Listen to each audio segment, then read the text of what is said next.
سلام اس پر کہ جس نے بے کسوں کی دستگیری کی، سلام اس پر کہ جس نے بادشاہی میں فقیری کی، سلام اس پر کہ جس نے اسرار محبت سمجھائے، سلام اس پر کہ جس نے زخم کھا کر پھول برسائے،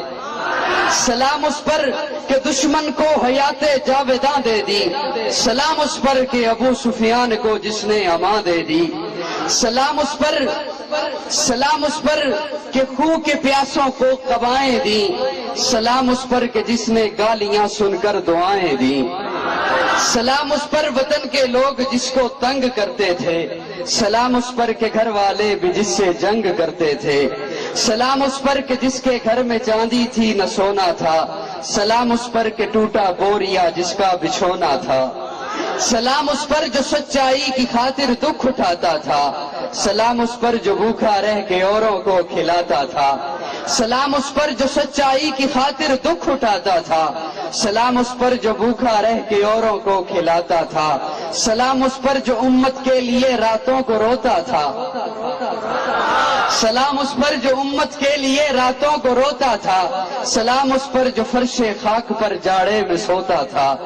سلام اس پر کہ جس کی سادگی درس بصیرت ہے،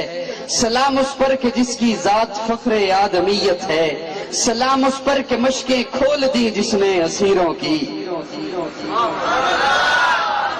سلام اس پر کہ مشکیں کھول دی جس نے اسیروں کی، سلام اس پر کہ جھولیاں بھر دی جس نے فقیروں کی، سلام اس پر۔ بڑا خوبصورت جملہ، اور میں چاہوں گا کہ میں کسی محبت والے کو یہ گفٹ کر دوں، کوئی لینے کو تیار ہے؟ بعد میں آپ نے کہنا ہے یہ مجھے ملنا چاہیے۔ سلام اس پر کہ جس نے فضل کے موتی بکھیرے ہیں، سلام اس پر کہ جس نے فضل کے موتی بکھیرے ہیں، سلام اس پر کہ جس نے فضل کے موتی بکھیرے ہیں، سلام اس پر بروں کو جس نے فرمایا یہ میرے ہیں، سلام اس پر کہ جس نے فضل کے موتی بکھیرے ہیں، سلام اس پر بروں کو جس نے فرمایا یہ میرے ہیں، سلام اس پر کہ جس کی چاند تاروں نے گواہی دی، سلام اس پر کہ جس کی سنگ پاروں نے گواہی دی، سلام اس پر کہ جس نے چاند کو دو ٹکڑے فرمایا، سلام اس پر کہ جس کے حکم سے سورج پلٹ آیا، سلام اس پر کہ جس نے پنجے بیداد کو موڑا، سلام اس پر کہ جس نے کفر کے زور کو توڑا،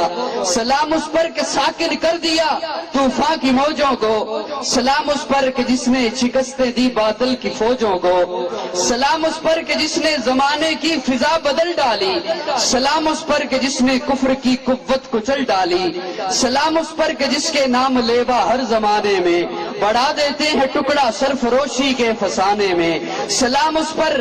کہ جس کے پریشان حال دیوانے سنا سکتے ہیں اب بھی خالد و حیدر کے افسانے۔